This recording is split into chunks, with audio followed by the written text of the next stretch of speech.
গঙ্গাসাগরে কেন্দ্রীয় বঞ্চনার অভিযোগ এক্স হ্যান্ডেলে পোস্ট করেছেন মুখ্যমন্ত্রী মমতা বন্দ্যোপাধ্যায়। আর এক্স হ্যান্ডেলে পোস্ট করে তোপ দেখেছেন মুখ্যমন্ত্রী মমতা বন্দ্যোপাধ্যায়। এক্স পোস্টে ঠিক কি উল্লেখ করেছেন, কি জানিয়েছেন, কি অভিযোগ করেছেন মমতা বন্দ্যোপাধ্যায় জানাবে আবির রয়েছে আমার সঙ্গে। আবির, দেখো, একাধিকবারই তিনি উল্লেখ করেছেন যে গঙ্গাসাগর মেলা নিয়ে কেন্দ্রীয় সরকারের তরফ থেকে কোনো ধরনের সাহায্য করা হয় না এবং বারবার ধরে রাজ্যের তরফ থেকে কেন্দ্রকে গঙ্গাসাগর নিয়ে নানা বিষয় নিয়ে তাদেরকে জানানো হয়, যদিও কেন্দ্র গোটা বিষয়টিকে নিয়ে সম্পূর্ণভাবে উদাসীন থাকে।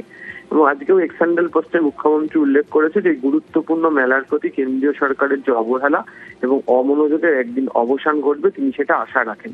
এর পাশাপাশি চলতি গঙ্গাসাগর মেলা নিয়ে রাজ্য সরকার যে ব্যবস্থা গ্রহণ করেছে সেই প্রসঙ্গের কথা উল্লিখিত তিনি যেমন করেছেন এবং একই সঙ্গে তিনি উল্লেখ করেছেন গঙ্গাসাগর সেতুর প্রসঙ্গ।